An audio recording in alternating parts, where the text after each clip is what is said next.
ko po at saka ipapamulat ko muli ng ating pagkakaisa ngayong gabi ay hango sa ating pagmamahal sa bayan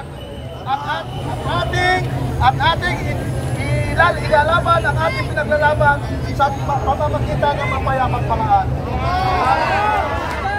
At mga kapatid na kapulisan, kami po ay narito upang stress ang aming damdamin. Hindi po kami magigulo.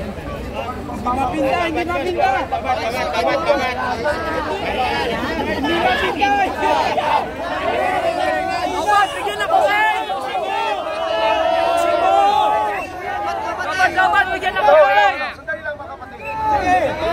Lakasan mo. Sandali lang. Alam ko, naiintindihan ko ang inyong damdamin. Masakit. Masakit ang ginawa ng Channel 5. Doon sa reporter, ang sinabi niya, ang violence daw na nangyari kaninang hapon ay kagagawa ng grupo na nanggaling liwasan. Kaya po siya tumuyog sapagkat hindi po totoo yun, kasinungalingan, maliwanag na fake news. Kaya tandaan ninyo, sabihin nyo na sa inyong mga kamag-anak sa buong mundo, huwag nang panoorin ang Channel 5!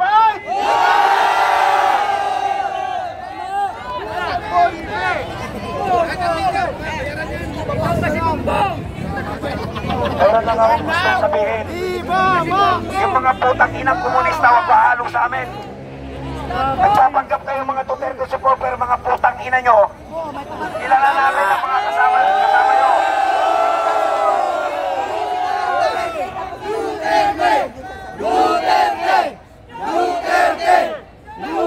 Huwag niyong haluan ng utang komunismo ang malayang pagtitipon na ginagawa ng taong bayan dito, mga putang inang komunista kayo.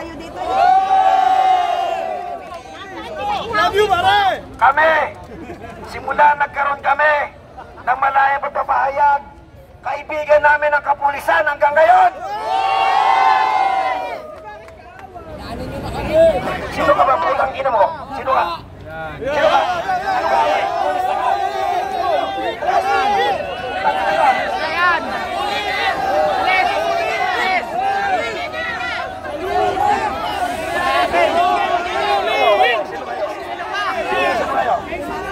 Sino ka?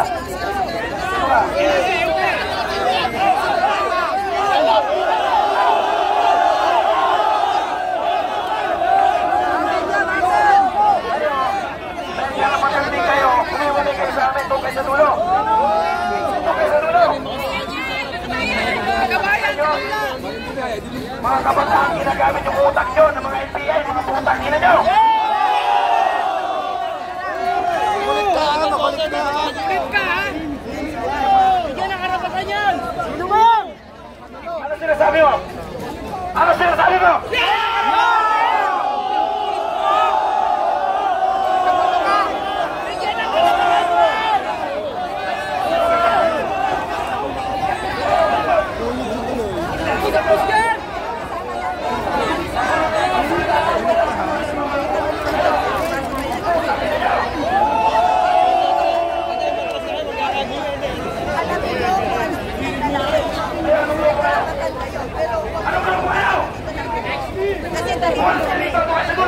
Marami kami kasamahan ng Muslim. Muslim kayo, pero naggugulo kayo.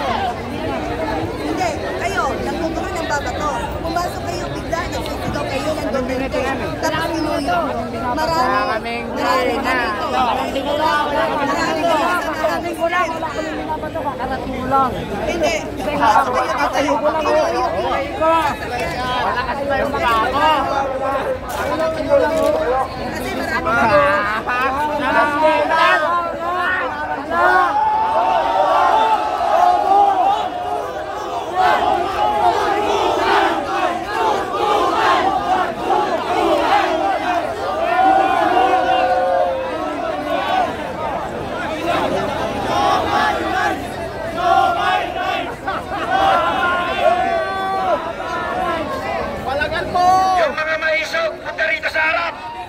barkadahan nyo ang ating kapulisan. Suportahan natin, iwalay nyo. Lahat ng maisog dito sa harap. Yung maiiwan dyan sa dulang mga komunista yan.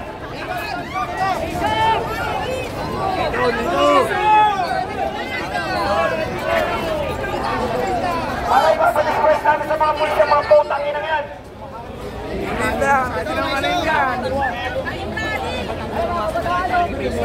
Dito.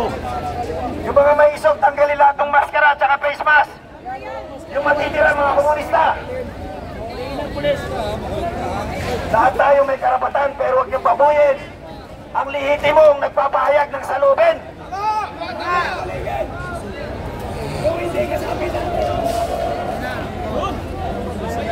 Magsiuwi na kayo.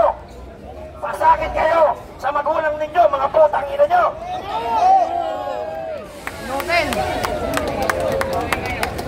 Sino pinaka-leader nyo? Pamuntahin nyo rito sa harapan.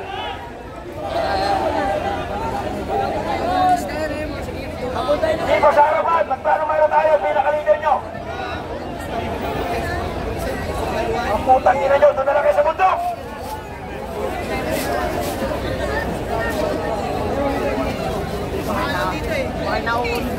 Lahat ng may isog dito sa harap.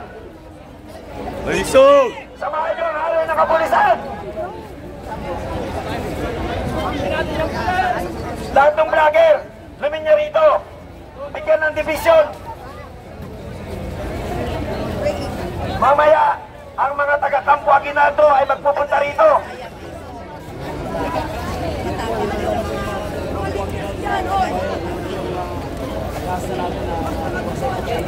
Hindi natin kaaway ang kapulisan.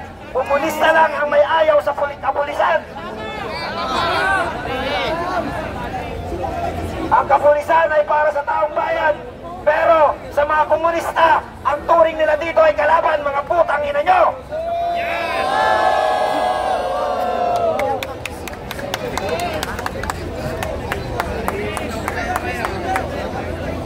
Lahat ng maisog dito sa harap. Lahat ng nakaharap sa maisog, puro komunista.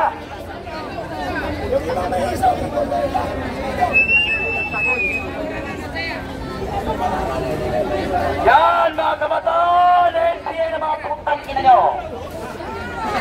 Bago kayo magtapang-tapangan, mag-isip-isip kayo. Pag kayo nahuli ng pulis, nadampot kayo, yung leader nyo, pati yung grupo nyo, hindi kayo sasamahan sa loob ng kulungan. Yung tapang nilalagay sa tama. Oo. Kung dinadaan nyo yan sa daan, magkuha na kayo ng isang truck na bato. Batuin yung kapulisan, isang tapo lang nila sa inyo naglalap, patay kayo. Pitikin nyo sila ng goma, barilin kayo ng Armalite. Anong laban ninyo? Diba? Gobyerno ang kalaban natin. Tapos dadaanin nyo sa dahas. Sa tingin nyo kapag binato sila ng bato, pag kumanti ang kapulisan, kung seryoso ang kapulisan, saktan kayo. Isang grado lang, patay kayo lahat. Pag pitikin sila ng goma, Armalite, ubus kayo lahat. Kaya yung tapang nyo, ilagay nyo at ilugat ninyo. Huwag kayong sumali sa rally namin kung nanggugulo kayo. Ngayon, lahat tayo ay biktima ng korupsyon. Hindi ang kapulisan ang kalaban natin. Hindi ang kasundaluhan ang kalaban natin.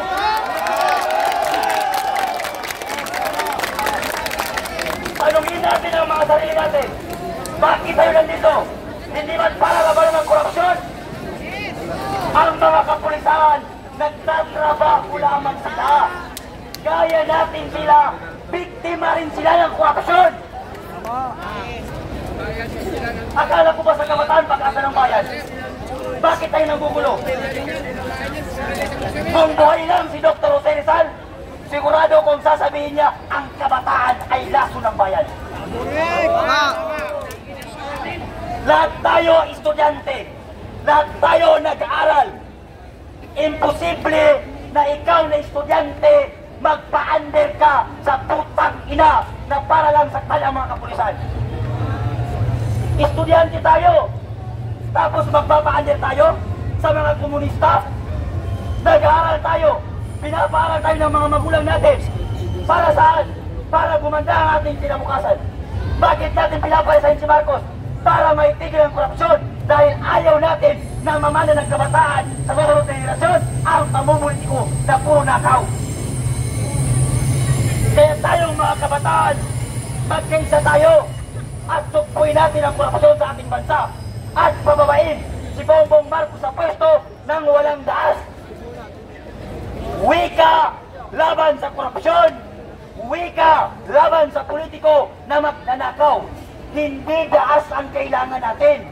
Kung siseryosohin tayo ng pulis at kasundaluhan, ano ang laban natin? May basuka, may chopper, may helicopter, may tanki, may amphibian missile. Anong laban ang bato natin? Anong laban ng mga bote na dala natin? Ayan, umula ng bato ang mga putangin ng mga komunista na yan. Kaya tayo, pinapaaral tayo para sa magandang kinabukasan natin. Huwag tayong maging sunod-suluran sa mga politiko na walang inisip kung hindi sariling interes lamang. Diba? Sabi ko sa inyo pag sineryoso tayo ng pulis, pupulis tayo. Mag-isip-isip muna kayo bago kayo maging matabang-tabanan.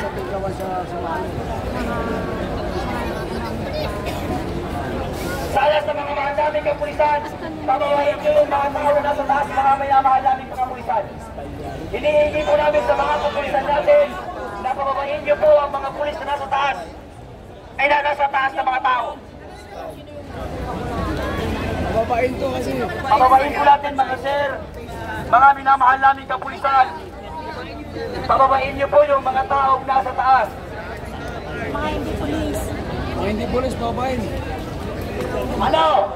Mga kabataan dyan, mag-isip-isip na kayo. Huwag tayong maging sunod-sunuran sa mga leader na gustong pabagsakin ng gobyerno. Bakit? Hindi gobyerno ang may problema. Ang may problema, yung nakaupo sa gobyerno.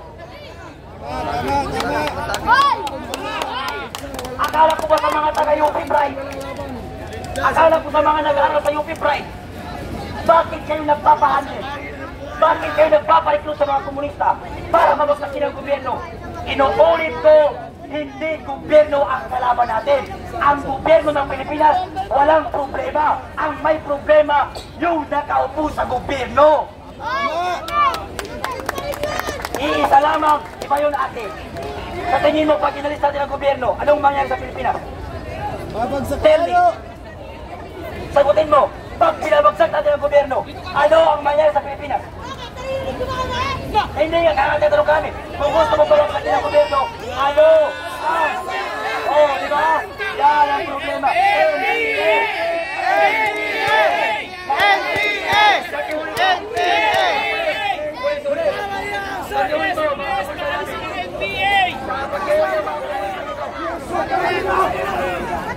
Hoy! Tanggalin mo yung maskara mo, patapaka! Tanggalin mo! Tanggalin mo, NPA!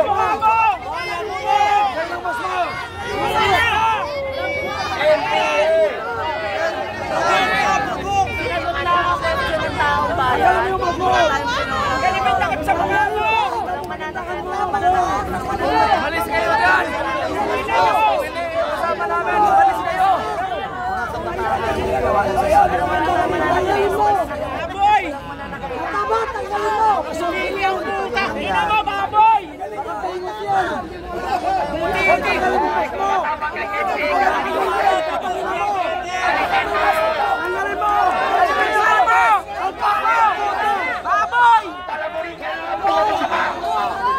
Baboy! Binibigyan ka lang ang baon, bobo ka pa!